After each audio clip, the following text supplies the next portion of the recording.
ยายตรงเมื่อวันเนี่ยพี่เราขั้นตอนยายตรงได้ป๊อบเว้ยแม่น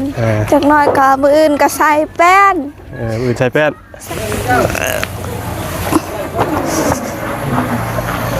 เอาบ่ถึงตึ้มปล่อยแล้ว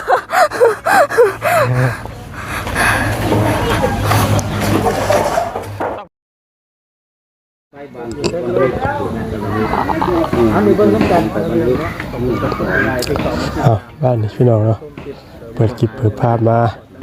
พบเจอครับหนวดในคลิปนี้เนาะเราอยู่ทางเรือนน้องป๊อปเนาะเรือนใหม่พี่น้องเรือนใหม่เรือนเก่าพี่น้องเนาะเธอพี่น้องยิ้มหมูมือนี่มือนี่เนาะมือนี่ยิ้มแข็งแห้งแแซ่กันมือเนาะเด้อสบายดีทางปลาลุงแล้วก็ทาง FC ทางผู้ใหญ่ใจดีเด้อแล้วก็ทางลุงหนวดน้ำโดยนะสายแบตกับใจลายดีจังหวะลืมสายแบตพี่น้องไปเนี่ยเขาออกมาบัดป้าไว้นอกบัดอันลืมป้าไว้บัดตอนแรกว่าสิอันว่าอันเอารถเอากระแจรถบอลไล่ไปขึ้นแล้วว่ะโดยลืมเจ้าของเราพี่น้องก่อนอื่นกราบทักทายสวัสดีและสบายดีเด้อผมแม่พี่น้องซีเบิดจุกูสู่คนเนาะพี่น้องบานนี้หลังจากที่ยกย่อขึ้นเป็นโครงสร้างเป็นอันที่เรียบร้อยเนาะพี่น้องเนาะกะเห็นแล้วเนาะความงามความเป็นยังโครงสร้างเป็นยังไงกันเนาะการที่ทำความรู้สึกน้องป๊อปนอนในขณะนี้บานนี้เนาะหลังจากที่รอคอยหลายเดือนเนาะหลายเดือนพอสมควรพี่น้องเนาะกลัวจะพอฮอดจุดนี้เนาะโดยบ่แม่นง่ายๆว่าถือว่าผ่านอุปสรรคหลายแห้งแบบบางมือก็เคยท้อแล้วบางมือก็แบบบางเทื่อแล้วก็เมื่อยเนาะเฮาเมื่อยแต่บัดนี้เฮาก็ท้อเพราะมันก็แบบว่าให้ก็มีนะแบบเวลาเฮาเมื่อยแล้วเฮาก็ท้อบางมือเฮาคิดว่าทางผู้ใหญ่เพิ่นสิได้มองเห็นอยู่บ่แล้วก็สิได้อยู่บ่เฮือนนี่แบบจักสิได้หรือบ่ได้แต่บางมือแบบก็เมื่อยเลยแบบก็บ่ฮู้คือกันก็ให้ก็มีแล้วบางมือก็ดีใจก็มีแหละกับที่นี่แบบก็มีเขาเจ้าซื้อแบบซื้อแป้นบ่หรือว่าซื้อหยังหั่นมีงบหันเฮาก็เริ่มแบบมีความหวังขึ้นดีใจก็ดีใจตั้งแต่แบบซื้อดินดอนแล้วแต่ว่าก็ด้นแฮงเนาะกว่าสิได้แบบเขาดีหั่นนะคอยแบบบ่คิดแบบจนเบิดหวังแล้วนะแบบคิดว่าได้ก็คือสิบ่มีแล้วก็คือว่าบุญวาสนาเฮาอาจสิบ่ยังบ่ฮอดยังจอดบ่ถึงก็คิดแต่ประมาณนี้หั่นแหละก็ให้กำลังใจตัวเอง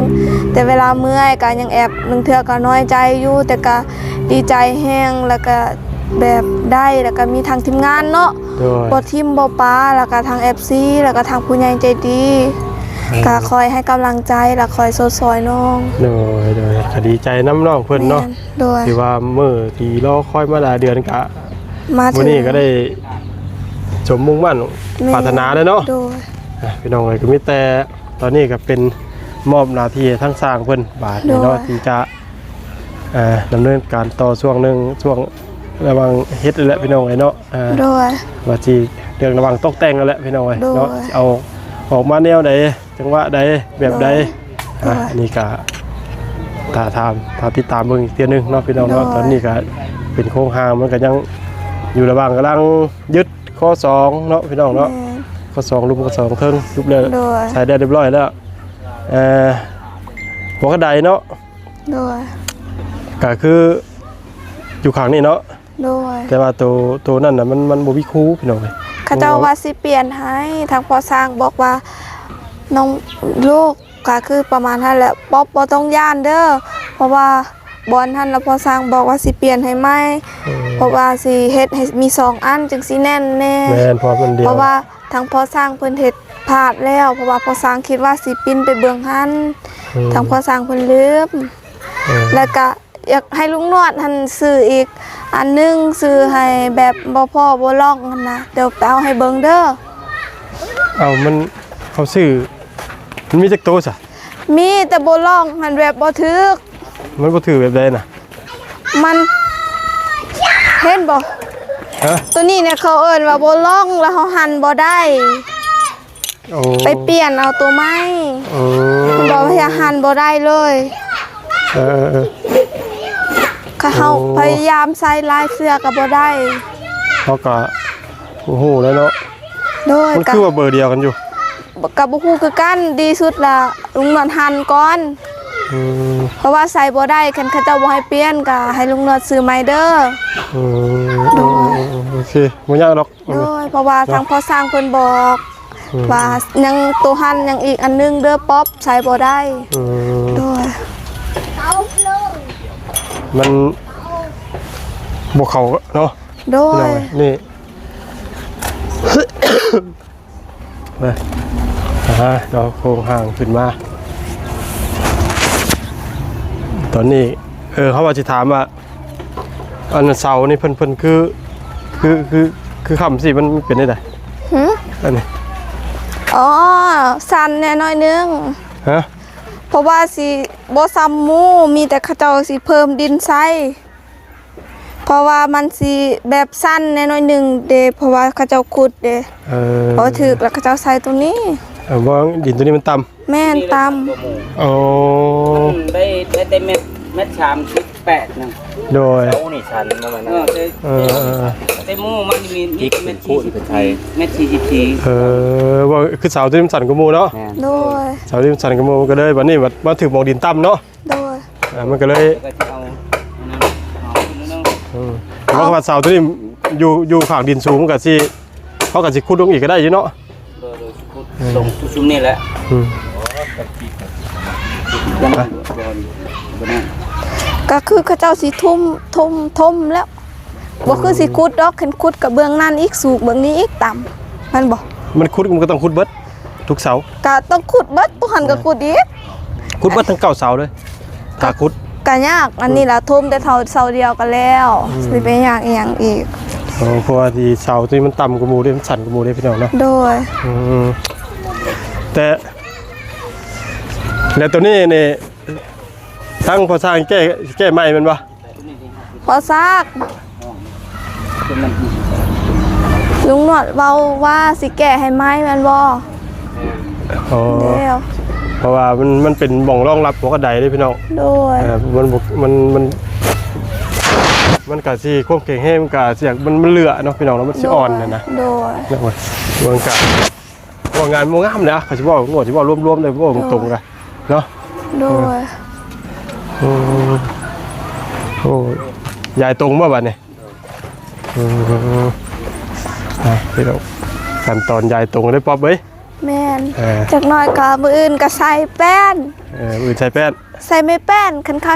เจ้าใส่ตรงมื้อนี้มื้ออื่นก็ใส่มือแป้นแล้วก็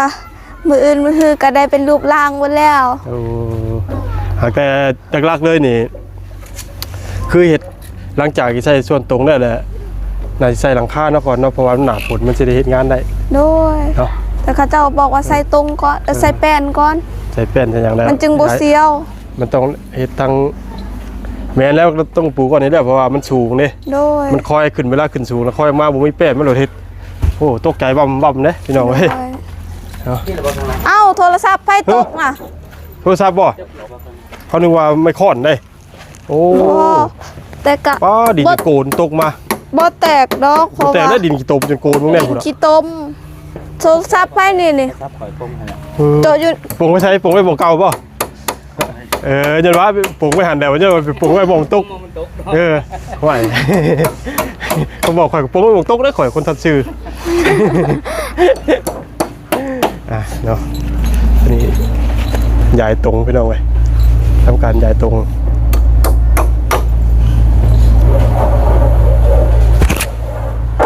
อึ๊บ ไปเบิ่งเขาเจ้าอยู่บน ไป ดีกว่า น้องพี่น้องงามเนาะพี่น้องเนาะสูงได้แบบ ซอย ทีม พ่อ พี่ บา น้อง ตะโล ว่าโอเคแล้ว ซอยน่ะเม็ดอังไม่เบอร์ อยู่ตะเรียบตะอ้าย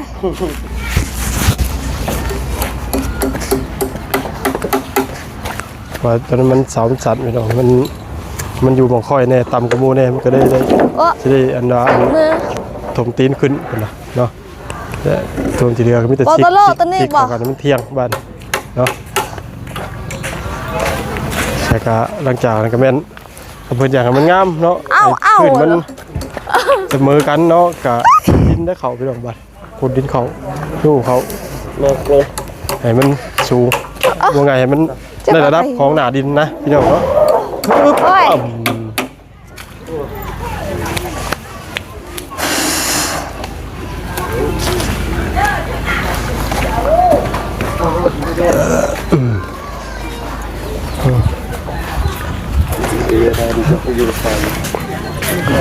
มีไปถึงเอาบาตะโลปลายใส่อีก บาตโลกับป๊อปนี่อยู่ซ้ำเดียวจังเนาะ บูฮูคือกัน ตัวตะโลหลายกว่า สร้างตีนเด้อ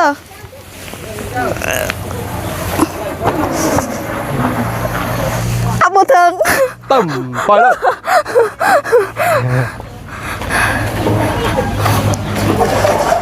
ตึ้มมากนี่อยากมืดเนาะหน่อย เหมือนเพราะว่าตะเวนอยู่ตรงกลางเนาะ แม่น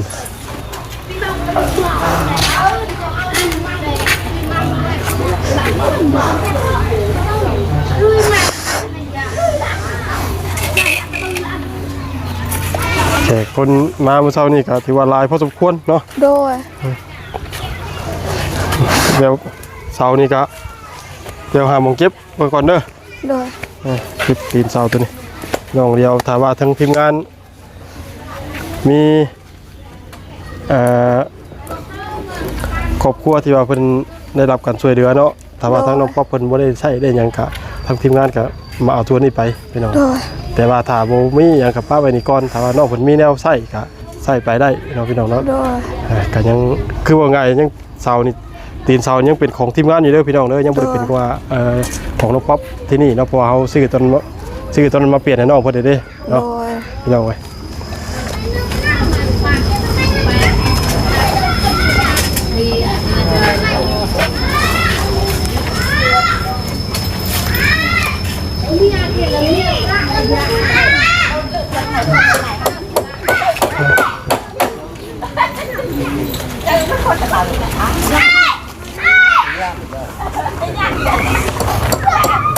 ลูกไม้ครับ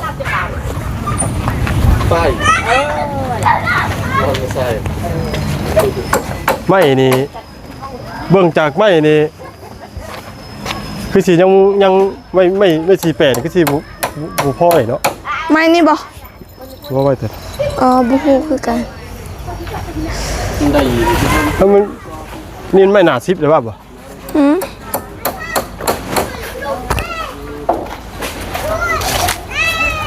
แดดพี่น้องเอ้ยบ้าน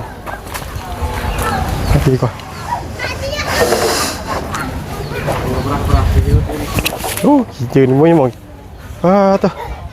ป๊อปง่ายรถเลยนะป๊อปง่ายรถขับมาโฮมเลยนะ ยังก็ ง่ายรถทำไมนะ ย้ายมา ง่ายง่ายขับมาโฮม โอเค ขี่ได้อยู่แต่ว่า ได้ โอ้จอยมันแดดมันไล่รถนะ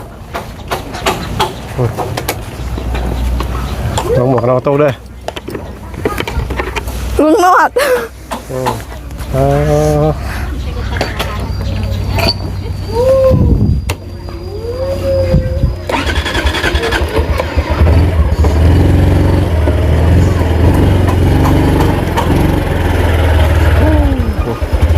ไปใกล้จะหมวกกันน็อกขี่วะโอเคขอบใจ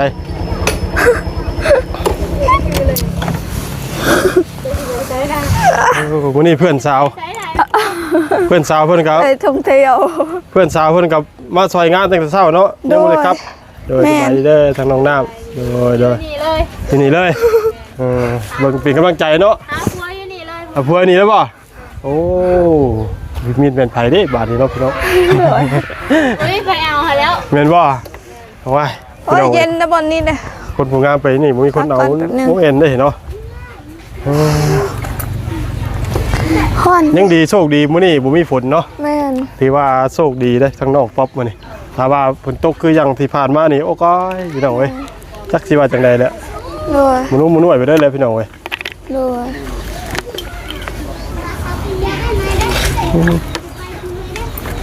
ทิมเลยบ่ ฮะ ทิมเลยบ่ฝาปิดฮะ ทิมมาแล้ว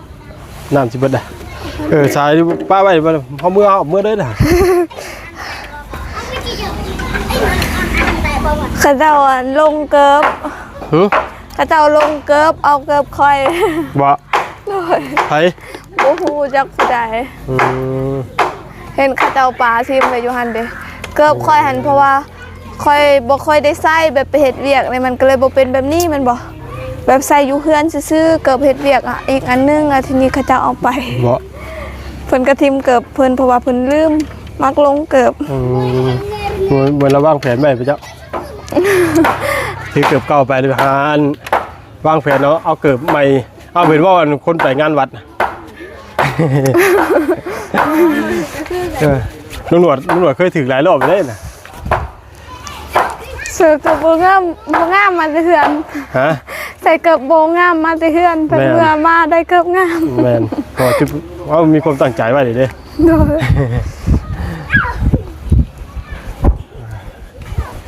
มืออื่นปูแป้นติ โดยมื้ออื่นกับปูแป้น ครับเพิ่นใส่ตรงอย่างแล้วเพิ่นสิชิกตีนชาวตีนอย่างมันเที่ยงแล้วเนาะน้องเอ้ยเดี๋ยวมาเบิ่งทั้งสร้างคุณพี่น้อง โดยเสื่อมบ่ได้บ่มีสัญญาณลิ้น ฮะ บ่บ่ทั้งหมดได้บ่คือบ่สาก โอ้ อ่ะ สิ8ดิพี่เนาะ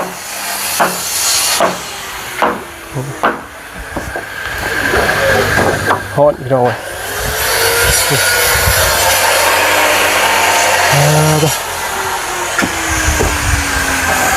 นี่ว่าฝนตกคือยังสิผ่านมานี่มื้อนี้จักสิเป็นจังได๋ได้สิแล้วบ่แล้วแล้วเพิ่นยก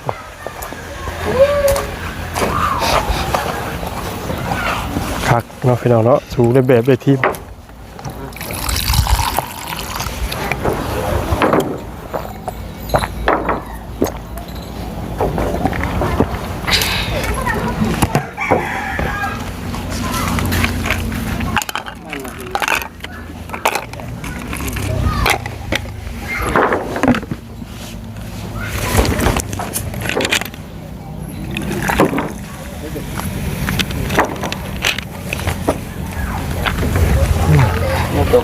เลือกไม้ตัวไหนมัน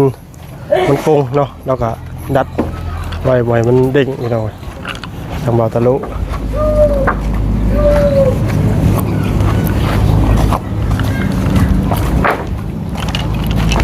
คือบ่สากโทรศัพท์ไปล่ะบ่มีบอลซักติไปซักอยู่ตารางเหือนก็ได้แต่ว่าสิบ่มีบอลห่มอยู่ แล้วเขาเจออยู่นั่ง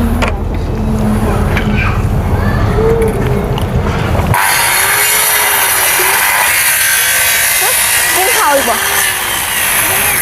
สมัยก่อนเนาะ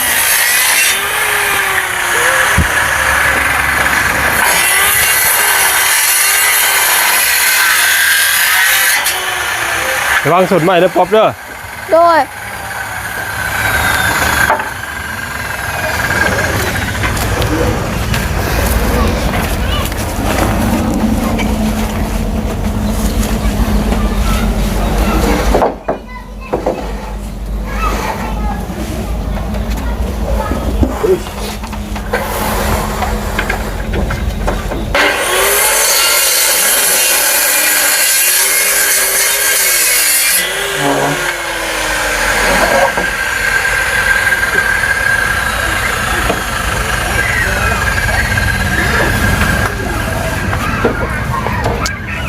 บาดเฮ็ดแล้วแล้วก็มีเวลาขุดดินเขาบาดนี่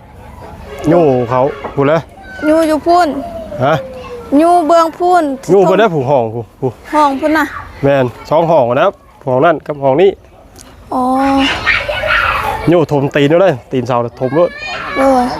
บ่ซั่นบ่เพียงพี่เลยว่าหน้าดินตัวนี้มันสูงก็คิดเบิ่งว่าขุดตีนมันลงสำใดเนาะก็ถมขึ้นเนี่ยสำนั้นนั่นนี่ตอน ก็เฮาก็ตอนเขาเจ้าสิก่อแล้วเฮาจึงทม มันต้องถมก่อนแล้ว เขาเจ้าก่อไปแล้วเฮาทมจึง ก็แบบใด คันเขาเจ้าเทพื้นเขาเจ้าบ่เทพื้นเฮาบ่ทมก็ได้ จังได้จากเข้าไปนะ ข้าพเจ้าบ่มากันเพียงกันแล้วเต้ ก็บ่เป็นหยังเวลาน้ำไหลก็ไหลออกไปเบิด เฮ้ยกะยาล็อกจ้ะ เขามีแต่สิทมบอลฮันเดบอลเขาลงหันบอลนี่คันเขาเจ้าก็เราจึงค่อยทม คำบอกว่าเนี่ยบ่มักเฮือนเพียงนะบ่มักหน้าตารางเพียง แต่ว่ามักอยู่แต่เฮาแบบ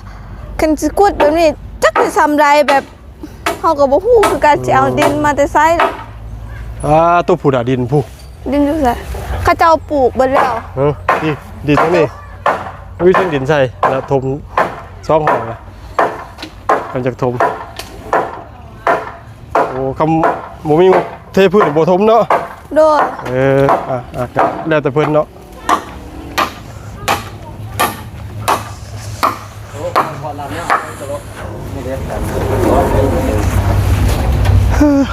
ฮอดพี่น้องจะกี่แปลงได้หน่วยก็ได้มีมองอยู่แหละ เอานี่เลย สาวนี้ข้าวเที่ยงแล้วบ่มื้อนี้ยังบ่โอ้เด้งมือยึดให้มันแน่นก่อนเนาะให้มัน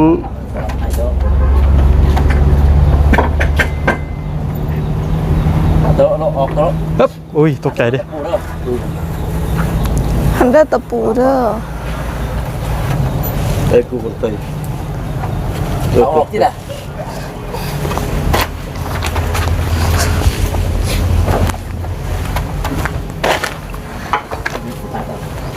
เอาน้องพี่น้องเดียว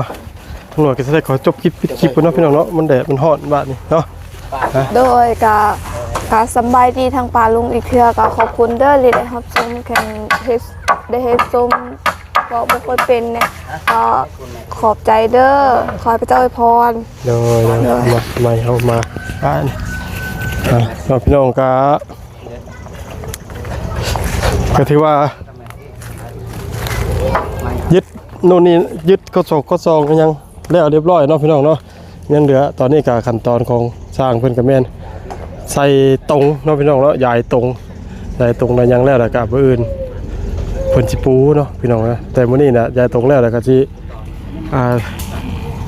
รับเสาเนาะพี่น้องเนาะให้มันเที่ยงยังให้มันได้